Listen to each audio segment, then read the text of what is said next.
mu matara y'isi ya politike n'umutekano mu karere ka Afurika y'Iburasirazuba. Amaso batari bake akunze guhanga ku ruzinduko rw'abana b'abakuru b'ibihugu banyuze mu nzira z'imyitozo n'ubuyobozi bwa gisirikare. Iki cyegeranyo kigiye kukwinjiza ku buzima n'amateka bya Brigadier General Ian Kagame ndetse na General Muhoozi Kainerugaba.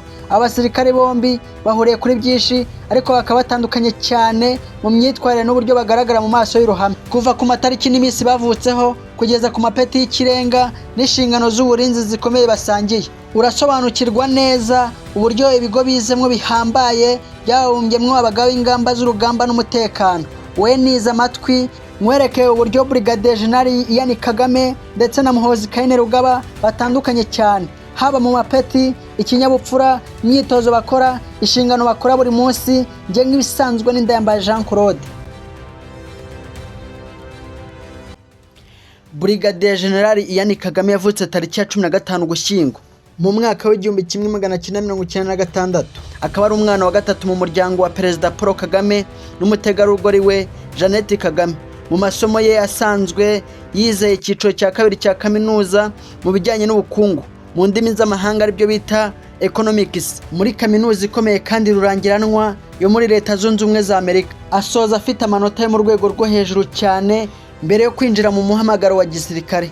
Nyuma yaho yagiye gukomeza amasomo ahanitse ya gisirikare mu kigo cy'indashyikirwa cy'abami mu Bwongereza cyitwa Royal Military Academy Sandhurst, ari nacyo cyamuhaye gutoza no gukomera mu mico ya kinyamwuga. Akaba ari naho yasoreje amasomo ye akomeye ya gisirikare mu mwaka wa 2022 mu birori byitabiriwe n'ababyeyi be. Ku rundi ruhande, General Muhoozi Kainerugaba yavutse tariki ya 24 Mata 1974 mu mujyi wa Dar es Salaam mu gihugu cya Tanzania, mu gihe se Yoweri Kaguta Museveni yari ari mu gikorwa cy'urugamba rwo kubohora Uganda. Akaba ari umwana w'imfura mu muryango wa Perezida Yoweri Kaguta Museveni. Muhoozi nawe yize mu kigo cya Royal Military Academy Sandhurst mu Bwongereza, ari naho yasoreje amasomo ye mu mwaka w'1990, ariko niyahagaze kwiga kuko yaje gukomeza andi masomo ahanitse cyane y'ubugaba n'ingamba z'urugamba mu kigo cy'abanyamerika cyitwa Fort Leavenworth, ndetse n'amasomo akomeye y'umutekano n'ubuyobozi mu gihugu cya Afurika y'Epfo. Ibi bigo bikomeye cyane ku isi byanyuzemwo abana b'abakuru b'ibihugu byombi, byabahaye ubumenyi buhanitse, ubunararibonye mu gucunga umutekano w'akarere ndetse n'uburyo bwo kuyobora ingabo mu bihe bikomeye by'intambara n'amahoro. Iyo turebeye ku mapeti aba bajenerali bafite usanga batandukanye cyane. Brigadier General Ian Kagame yinjiye mu ngabo z'u Rwanda RDF mu mwaka wa 2022 nyuma yo kurangiza amasomo ye mu Bwongereza. Yahise ahabwa ipeti rya second lieutenant na Perezida wa Repubulika, akaba n'umugaba mukuru w'ingabo z'u Rwanda. Mu buryo bw'akazi gakomeye, kwitanga no gutsinda neza amashuri n'amahugurwa ahanitse yagiye akorera mu bihugu bitandukanye birimo nka Amerika, yaje kuzamurwa mu ntera mu ngabo z'u Rwanda ku muvuduko ugaragaza ubushobozi bwe kugeza ku ipeti rya Brigadier General w'inyenyeri. Urwego rwe n'izamuka rye mu ntera birangwa n'ubwitonzi buhanitse mu ngabo z'u Rwanda, aho inshingano ze akeshi na keshi ziba ari iz'ibanga rya gisirikare n'akazi kateganyijwe mu buryo bw'amategeko n'amabwiriza agenga RDF, niyinjira mu matiku cyangwa ajye mu bintu by'imbuga nkoranyambaga. Ku rundi ruhande, General Muhoozi Kainerugaba we afite amateka maremare mu gisirikare cya Uganda UPDF, kuko yagiyemwo mu mwaka w'1990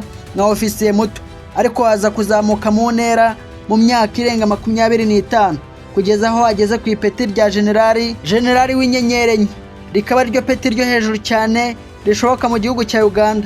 Muri iki gihe, General Muhoozi Kainerugaba yagizwe umugaba mukuru w'ingabo za Uganda, Chief of Defense Force, inshingano zikomeye cyane z'ikirenga zo kuyobora ingabo zose zirwanira ku butaka, mu kirere n'izindi nzego zose z'umutekano z'igihugu, nyuma y'uko yari yarayoboye umutwe w'ingabo zidasanzwe.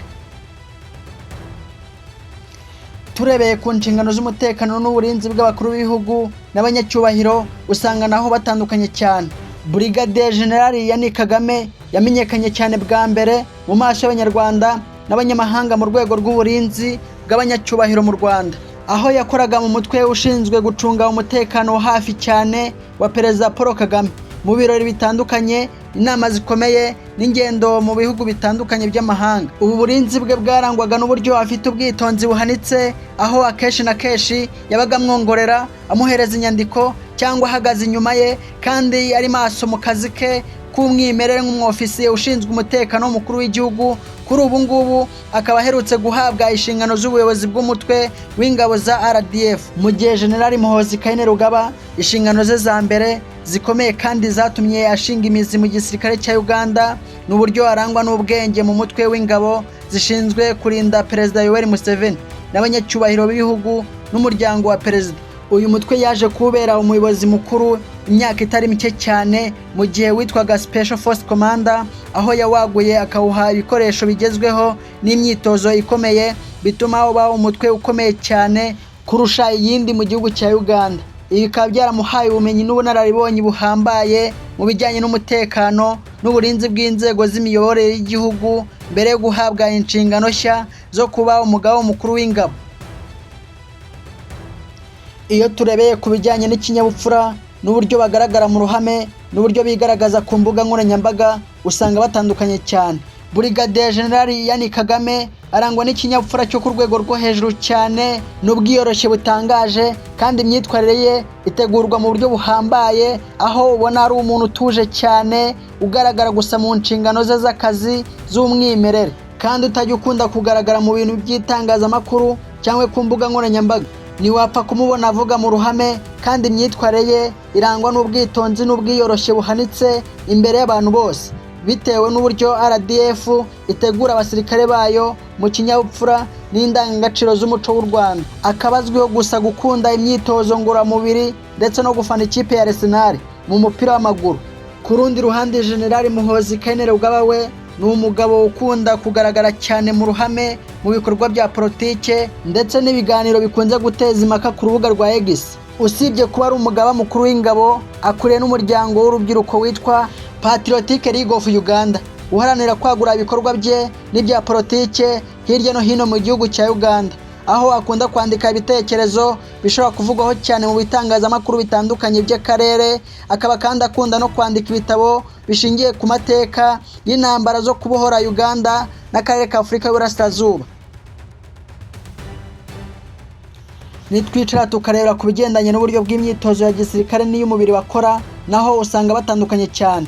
Imyitozo ya gisirikare kuri buri wese ifite umwihariko uhambaye bitewe n'inshingano z'umutekano. Brigadier General Ian Kagame, bitewe n'uburyo ari mu mitwe y'indashyikirwa y'u Rwanda ishinzwe uburinzi bw'abanyacyubahiro, akora imyitozo ikaze cyane y'ubwirinzi bwa hafi, gukoresha intwaro mu buryo bw'inzobere hamwe n'imyitozo y'ubutasi. Mu buzima busanzwe arangwa n'imyitozo ngororangingo ihambaye, harimo nko gukora siporo muri gym imufasha kugumana umubiri ukomeye n'isura ya gisirikare itajegajega, haba mu rugamba cyangwa mu birori. Ku rundi ruhande, General Muhoozi Kainerugaba we yanyuze mu myitozo ikaze cyane y'umutwe w'ingabo zidasanzwe Special Force, zirimo imyitozo yo kurwanira mu mazi, yo gusimbukira mu kirere n'imyitozo y'ingamba z'intambara z'amakimbirane yakoreye muri Fort Leavenworth muri Amerika. General Muhoozi nawe azwiho gukoresha imyitozo y'umubiri ingabo zirwanira ku butaka, nko gukora ingendo ndende mu mashyamba no gukomeza imbaraga z'umubiri binyuze mu birindiro bya gisirikare bya Uganda. Ibyo bikamuha ubudahangarwa mu kazi yakora ka buri munsi.